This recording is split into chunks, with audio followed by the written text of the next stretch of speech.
पूर्व मुख्यमंत्री उमा भारती आज भोपाल स्थित बीजेपी कार्यालय पहुंची। उन्होंने प्रदेश अध्यक्ष हेमंत से मुलाकात की और गौ संवर्धन के मुद्दे पर चर्चा की। जी हां, उमा भारती ने कहा कि संगठन और समाज दोनों मिलकर काम करें तभी गोपालन और संवर्धन के कार्य में सफलता मिल सकती है। उन्होंने बताया कि उन्होंने मुख्यमंत्री मोहन यादव से भी मुलाकात की थी और सरकार के गौ संवर्धन के काम की तारीफ की। उमा भारती ने कहा कि आज बीजेपी कार्यालय आकर अच्छा लगा है और यहाँ काम का माहौल हमेशा उत्साहजनक रहता है।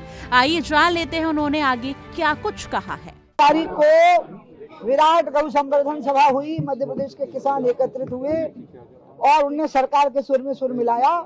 हमारी मध्य प्रदेश की सरकार ने इसके पहले भी गौवंश पर आधारित खेती का प्रयोग किया है और मध्य प्रदेश इसमें भारतवर्ष में नंबर 1 है उस विषय को लेके। अब आगे भी बात बढ़े, इसलिए कल मैंने मोहन जी को किसानों के पारित संकल्प दिए हैं और आज आदरणीय हेमंत खंडेलवाल जी जो हमारे प्रदेश अध्यक्ष हैं उनका सम्मान करने के लिए मैं स्वयं कार्यालय में आई और संगठन और सरकार और समाज ये मिल के प्रयास करेंगे तब गौ का संवर्धन हो पाएगा।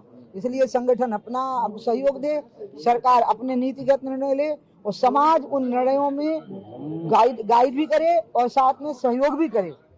एक समन्वय बनाने के लिए ही आज मैं अपने भाई और अपने प्रदेश के अध्यक्ष आदरणीय हेमंत खंडेलवाल जी को मिलने के लिए आई और उनको मैंने वो मांगें दी हैं जो किसानों ने पारित की थी और वो सब पे सहमत ही नहीं है बल्कि वो अनुपालन कर रहे हैं, अपने जिलों में भी उनका प्रयोग हो रहा है। बस मुझे यही कहना था, मैं इसी के लिए आई हूँ।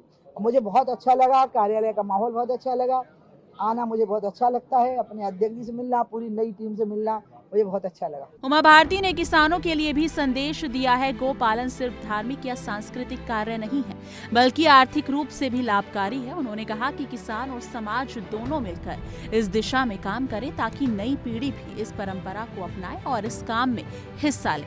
उनका ये संदेश साफ था कि गोपालन को केवल धार्मिक कारणों से नहीं बल्कि सामाजिक और आर्थिक दृष्टि से भी बढ़ावा दिया जाना चाहिए। प्रदेश बीजेपी अध्यक्ष हेमंत ने बताया कि उमा भारती ने मुख्यमंत्री के साथ उन्हें कई सुझाव दिए गए। उन्होंने कहा कि सरकार इन सुझावों पर काम करेगी और किसानों को प्रेरित करेगी ताकि वो गोपालन को अपनाएं।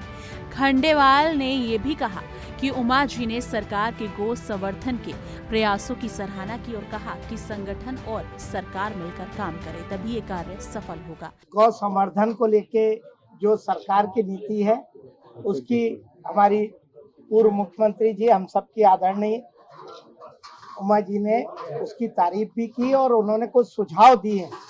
कल उन्होंने मुख्यमंत्री को सुझाव दिए थे, आज संगठन के प्रमुख के नाते मुझे सुझाव दिए हैं। उनकी सभी बातों से सरकार और संगठन सहमत है। इसमें से कुछ बातों पे तो काम चल भी रहा है और उन्होंने और कुछ सुझाव दिए हैं, उस पे भी सरकार अमल करेगी। ये सरकार हम गौ पालन को बढ़ावा दे, किसान को प्रेरित करे, गौ माता की सेवा करे और गौ पालन का आर्थिक पक्ष भी किसानों का मजबूत हो, किसान उसे पाले और हम जो हमारे गौशाला है उसके साथ ही साथ किसान भी प्रेरित हो और वो भी इस तरफ आगे बढ़े। उसके लिए जो आदरणीय उमा जी ने हमको सुझाव दिए उस पर हम सब मिलकर अमल भी करेंगे और आगे बढ़ेंगे। इस बैठक में मुख्य चर्चा का केंद्र किसानों का गो पालन के लिए प्रेरित करना और गो संवर्धन के कार्यों को बढ़ावा देना रहा। उमा भारती ने कहा कि सरकार द्वारा किए जा रहे प्रयासों से सुनिश्चित होगा कि ग्रामीण इलाकों में भी लोग इस काम में हिस्सा लें और आर्थिक लाभ के साथ साथ सामाजिक जिम्मेदारी निभाएं। उन्होंने सभी से अपील की कि वो सक्रिय रूप से गोपालन और संवर्धन में योगदान दें। लेकिन आखिर में ये स्पष्ट हुआ कि पूर्व मुख्यमंत्री उमा भारती का बीजेपी कार्यालय दौरा केवल औपचारिक बैठक नहीं था, ये एक संदेश था कि सरकार, संगठन और समाज मिलकर गो संवर्धन को एक मजबूत और प्रभावशाली कार्यक्रम बना सकते हैं। अब देखना ये होगा कि सरकार और संगठन इन सुझावों पर कितनी जल्दी और प्रभावी कार्रवाई करते हैं और किस तरह से किसानों को इस दिशा में सहयोग मिलता है। देखिए हमारी ये खास रिपोर्ट इंडिया डेली की एमपीसीजी की स्टेट हेड मुक्ता पाठक के साथ। लगभग एक दशक के बाद आज मध्य प्रदेश की पूर्व मुख्यमंत्री उमा भारती बीजेपी कार्यालय पहुंची। उन्होंने प्रदेश अध्यक्ष हेमंत खंडेलवाल से सौजन्य भेंट की। हालांकि जब बातचीत हम लोगों ने की तो उन्होंने कहा कि वो गो संरक्षण को लेकर वो यहाँ पे पार्टी दफ्तर आई थी। लेकिन हम आपको बता दें कि अभी कुछ दिन पहले ही उमा भारती ने ये डिक्लेयर किया था कि वो अगला जो चुनाव है वो झांसी से लड़ेंगी। उन्होंने राजनीतिक संन्यास नहीं लिया है जैसा लोग सोच रहे हैं। कल वो प्रदेश के मुख्यमंत्री डॉक्टर मोहन यादव से भी उन्होंने भेंट की थी। तो अब जो मुद्दा है वो गो संरक्षण का है, लेकिन क्या वाकई में मुद्दा जो है गौ संरक्षण है या कुछ और है? पॉलिटिकल रिहैबिलिटेशन है।